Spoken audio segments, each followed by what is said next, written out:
Senku, seorang pemuda jenius yang sangat menyukai sains. Sejak kecil, dia sudah membaca banyak buku sains dan bahkan melakukan eksperimen. Mulai dari mengutak-atik barang elektronik sampai dengan membuat roket kecil-kecilan. Dia juga memiliki dua teman yang selalu membantunya melakukan eksperimen. Mereka adalah Taiju dan Yuzuriha. Memasuki masa SMA, Senku menjadi ketua penelitian sains di sekolahnya. Tak lama kemudian, tiba-tiba saja muncul cahaya hijau yang menyelimuti dunia.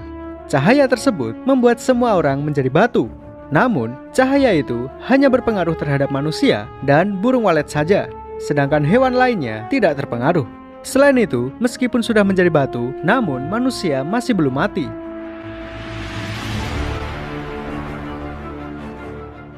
"3.700 tahun telah berlalu semenjak umat manusia menjadi batu. Senku pun akhirnya terlepas dari pembatuan. Begitu terbebas, tentu saja dia berpikir cara untuk bertahan hidup. Hal pertama yang dilakukannya adalah membuat benda tajam dari batu. Setelah itu, dia membuat tali dari dahan pohon, lalu dirangkai dengan kayu sehingga menjadi alat pemantik api. Dia juga membuat tombak yang digunakan untuk berburu. Namun sayangnya, kekuatan fisiknya cukup lemah. Menyadari bahwa dia mempunyai fisik yang lemah, Senku menggunakan kecerdasannya untuk membuat jebakan dan akhirnya berhasil menangkap seekor rusa.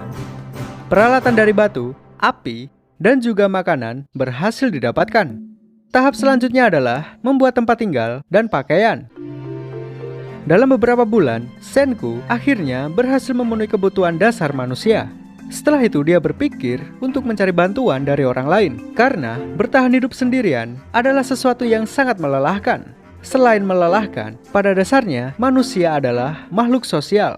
Jadi, sehebat apapun Senku, tetap saja dia membutuhkan interaksi dengan orang lain. Lagi pula, semakin banyak manusia, maka semakin mudah juga untuk bertahan hidup. Orang pertama yang dicari Senku adalah teman masa kecilnya, yaitu Taiju. Namun, dia masih belum mengerti bagaimana caranya lepas dari pembatuan. Dia berpikir bahwa dia bisa terlepas karena pengikisan alami.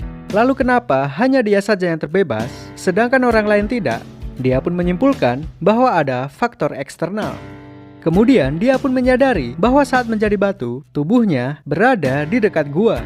Dia memasuki gua itu dan menemukan tetesan air yang tercampur dengan kotoran kelelawar.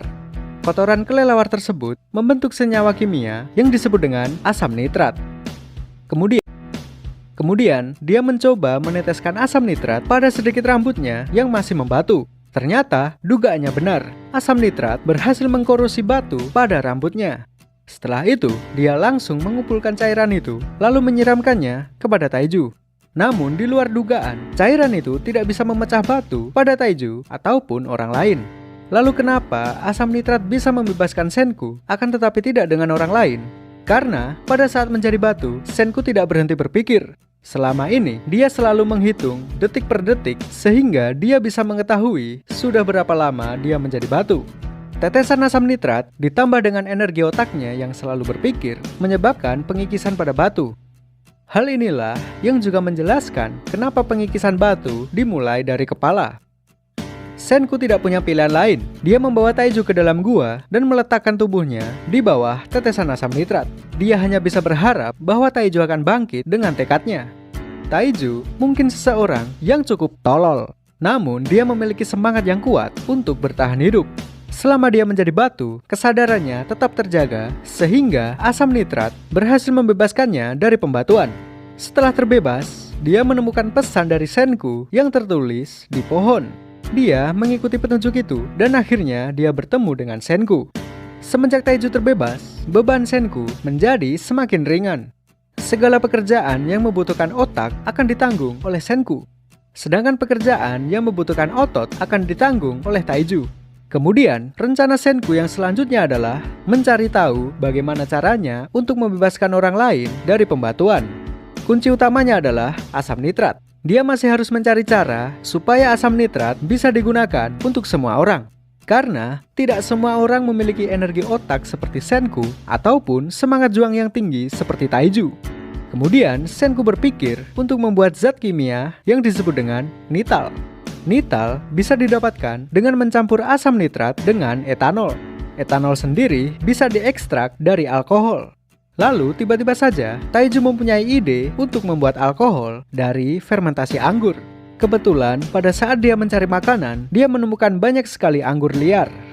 Setelah 3 minggu lamanya, akhirnya anggur mereka sudah menjadi wine. Lalu wine itu dipanaskan untuk mengekstrak etanol. Pada akhirnya perjuangan mereka membuahkan hasil yang memuaskan. Mereka melakukan uji coba kepada burung walet dan berhasil membebaskannya dari pembatuan. Cairan ajaib pemecah batu akhirnya berhasil ditemukan. Setelah itu, mereka berniat untuk membebaskan Yuzuriha. Kemudian, ketika mereka berjalan, tiba-tiba mereka diserang oleh kawanan singa. Seketika itu juga, mereka segera melarikan diri. Kemudian, Taiju mempunyai ide untuk membebaskan seorang laki-laki yang dijuluki primata terkuat yang bernama Shishio Tsukasa. Mereka tidak punya pilihan lain. Mereka hanya bisa meminta bantuan Tsukasa untuk melawan singa tersebut.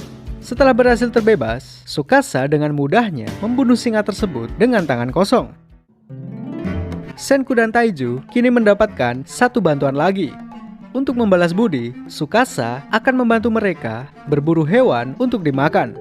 Namun, meskipun begitu, Senku merasa khawatir dengan Tsukasa. Dia adalah manusia terkuat. Bagaimana jika nantinya dia berubah menjadi jahat? Dalam dunia batu ini, Tsukasa tidak terkalahkan. Hal ini membuat Senku diam-diam berencana untuk membuat senjata. Jika suatu saat Tsukasa berubah, maka Senku bisa melawannya dengan menggunakan senjata tersebut. Keesokan harinya, saat mereka berada di pantai, Tsukasa menceritakan tentang masa lalunya.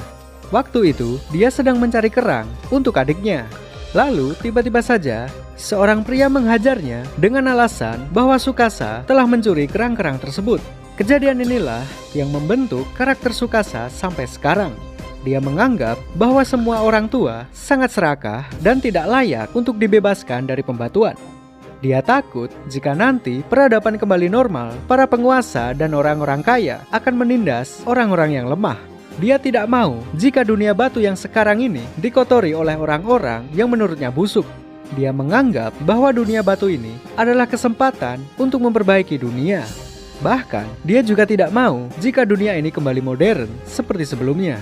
Menurutnya, jika teknologi menjadi modern, maka manusia akan berperang dan hanya akan merusak dunia ini sama seperti di kehidupan yang sebelumnya. Oleh karena itu, dia meminta Senku untuk membangkitkan orang-orang pilihannya saja. Namun, justru sebaliknya, Senku berniat untuk membebaskan semua orang dan memajukan teknologi modern. Hal ini pun menimbulkan konflik antara Senku dan Tsukasa. Tak lama kemudian, Taiju datang dan mengatakan sesuatu tentang asam nitrat. Dari situ, Tsukasa mengetahui cara untuk membangkitkan manusia dari pembatuan. Dia pun segera pergi menuju ke gua sumber dari asam nitrat. Sementara Senku dan Taiju berencana untuk melarikan diri. Tapi sebelum itu, mereka akan membebaskan Yuzuriha terlebih dahulu. Setelah Yuzuriha terbebas, mereka bertiga pun pergi ke sebuah gunung untuk mencari bahan untuk membuat senjata. Rencana Senku adalah dia akan membuat bubuk mesiu lalu dijadikan senjata api. Biar sekuat apapun Tsukasa, tetap saja dia akan mati jika ditembak. Tak hanya kuat, tapi Tsukasa juga cukup pintar. Ketika dia kembali ke markas, dia mengetahui bahwa Senku pergi ke gunung untuk mencari bahan mesiu.